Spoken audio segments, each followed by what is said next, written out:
ಅಂತಿಯಾ ಸುಮ್ಮಿ ಅಂತಿಯಾ ಸುಮ್ಮಿ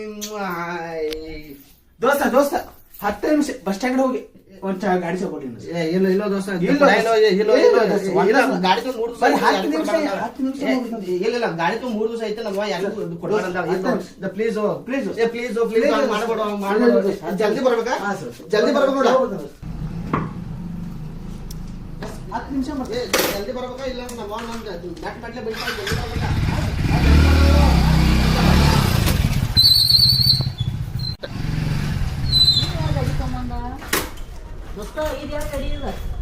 ಏನ್ ಮಾಡ್ತೀವ ದೋಸ್ತ? 30,000 ರೂಪಾಯಿ ಕೊಡಿತ್ತು.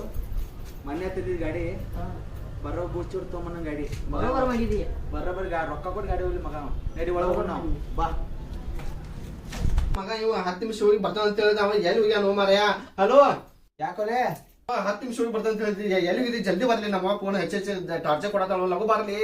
ಅಲ್ಲೋ ರೊಕ್ಕ ತಗೊಂಡ್ 3 ತಿಂಗಳಾತು. ರೊಕ್ಕ ಕೊಡದ ಆಯ್ತಾ ನಿಮ್ಮ ಮನಿ ಬಂದ್ ನಿಲ್ಲು ಎಷ್ಟೋತು 3,000 ರೂಪಾಯಿ ಕೊಡು. ನಿನ್ ಗಾಡಿ ತಗೊಂಡ್ ಹೋಗ್ ಮಾಡ. ಧರ್ಮಸ್ಥಳ ಸಂಘದ ಸಾಲ ತಗೊಂಡ್ ಗಾಡಿ ಕೊಡ್ಸಿದಳಿ. ಹಂಗ ಮಾಡಕ್ ಬರ್ಲಿ, ಲಗು ಬರ್ಲಿ ಪ್ಲೀಸ್. ನೀ ಧರ್ಮಸ್ಥಳ ತಗೋ ಎಲ್ಲ ತಗೋ ಸಣ್ಣ ಸಾಲ ತಗೋ 30,000 ರೂಪಾಯಿ ಕೊಡು. ನಿನ್ ಗಾಡಿ ಬೈ. ಹಂಗ ಮಾಡಕ್ ಮಾಡಲಿ. ಹಲೋ ಇಟ್ಟಲ್ಲೋ ಬಗನಿ ಊಟ. ಯಪ್ಪ ದೇವರ ಏನ್ ಮಾಡ